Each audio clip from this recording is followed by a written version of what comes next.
pagkatapos ng Pasko. Inaasahan nila na magtutuloy-tuloy pa yan mula ngayong araw hanggang December 30.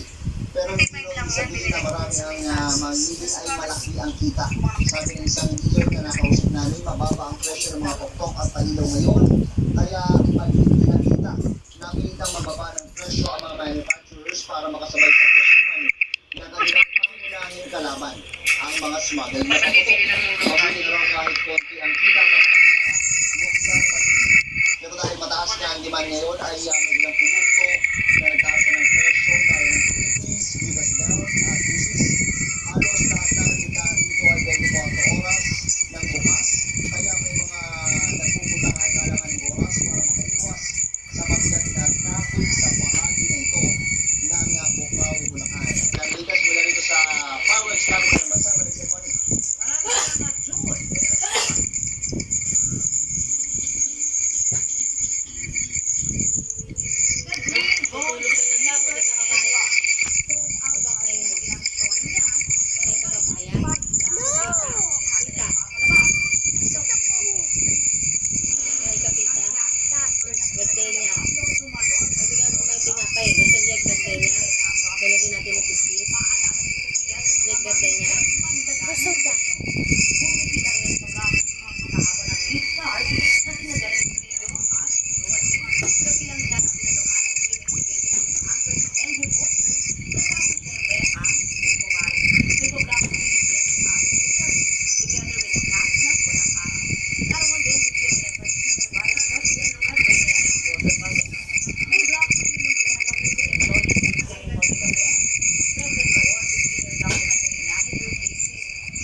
Dahil nabatila na mula sa kasaysayan ang sistema ng pagsusulat na ito.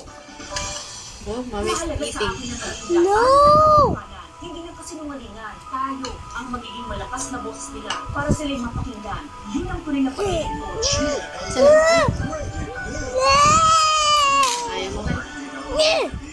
Interesting topics and insightful conversations with one of the country's veteran and most award-winning journalists, Howie Severino. The Howie Severino Podcast was hailed as one of Spotify's best new podcasts and has consistently been one of the top Philippine podcasts. Since its launch, the Howie Severino Podcast. New episodes streamed every Thursday on major streaming platforms.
helicopter ang mga rescuer para mailigtas ang mga skier. Ayon sa local media roon, nagkaroon ng problema sa supply ng kuryente ng airlift.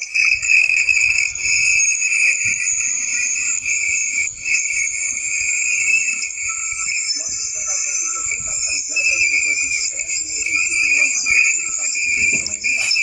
Kampiyon ng San Beda Red Sea Lions laban sa Benefal College of St. Camilo at Colegio de San Juan de la San sa Men's Division. Magpili ng FBU sa Women's Juniors Division. Tatlong atleta rin ng San Beda ang nanguna at nakatanggap ng mga medalya sa tatlong kategorya. Congratulations!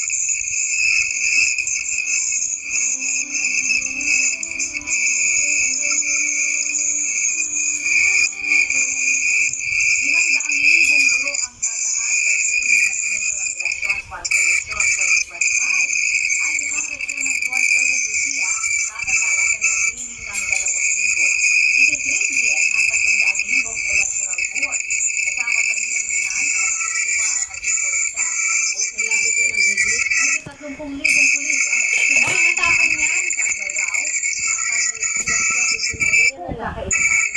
Kaya matamo sa January 6 pinakasaang sisimulaan ang konferensya. Magagagalingan o tatamahan.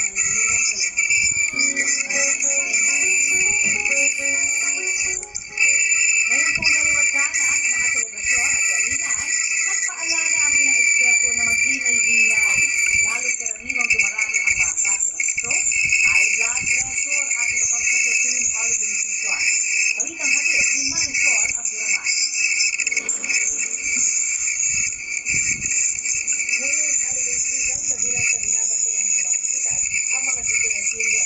Dahil ang ating respiratory tract infection, tumaas ang median dito sa Tondo Medical Center ng 25 to 30% kumpara ng nakaraang linggo.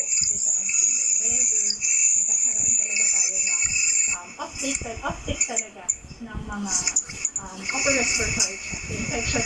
It's probably multifactorial like sa weather, also yung sa control na rin nila sa bahay, minsan nakakalimot ng gamot. Karamihan sa mga ganyan ay mga edad at mga bata. Palido, manatili na lang sa bahay kung hindi naman kinakailangan bumaba. Kung hindi ang maiwasan, magsuot ng mask at agad na papunsulot sa doktor. Maigit din binabantayan ang tumatalaw sa related illness naman o yung tinatawag na holiday heart syndrome. Tumaas po. Alarmingly, yung mga case ng stroke and hypertension and its complications. We also had some patients po na nagkaroon ng atake sa puso, around 40%. Compared po sa last week, Ang mas nakababahala pa raw, may mga stroke na nasa early 30s pa lang para makaiwas, lalo na ngayon may mga handaan pa at sardinas, palido, kumain at uminom lang ng tama. Umiwas sa mga matataba at maalat na pagkain at inumin ang mga maintenance medicine. Marisol Abduraman, nagbabalita para sa GMA Integrated News. Malamari nag-share ng kanilang ganap this holiday season ng ilang international celebrities.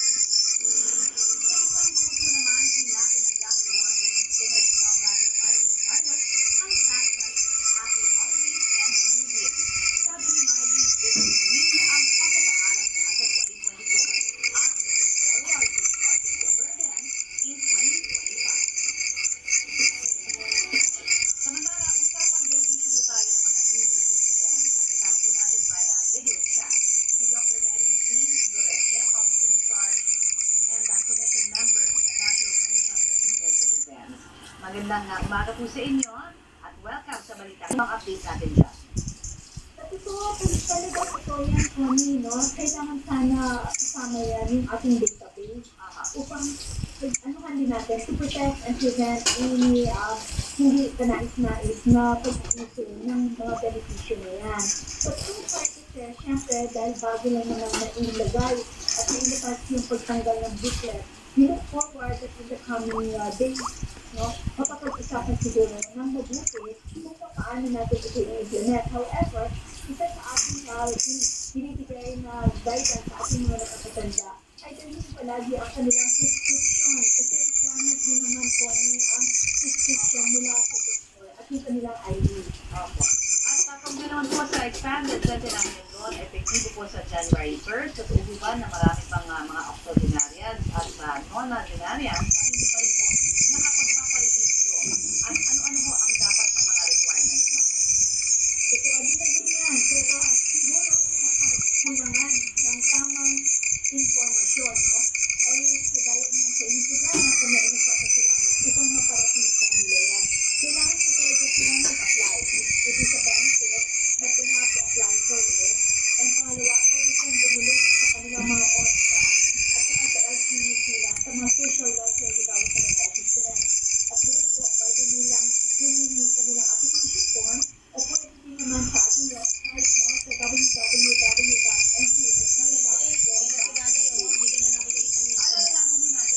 Nagsulat na nga ako! Nagsulat na nga ako! Tama po yan, Connie. Nagsulat po! Kailangan talagang magparehistro lamang para makapag-avail po. Pero hindi mo po pwede na balikan. Kumbaga, hindi na to po pwede yung mga dating mga 82, 83, baka naman po magalit sila daw, no? Hindi sila kasali. Hindi, kasi yung batas, very specific, Connie. Kailangan walang retroactivity. So, it has to be 85, 90, and 95. Ayan. Linaw na po. Maraming pong salamat, Dr. Jean o Mary Jean Lorenzo ng National Commission for Senior Citizens. Thank you, Connie.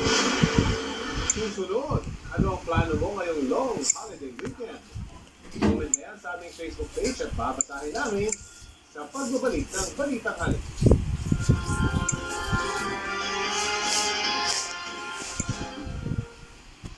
Mas malaking mission ko, yung ihatid yung tamang balita. Pag sinasabi nilang showbiz, chismis, excuse me, ang hinahatid namin totoo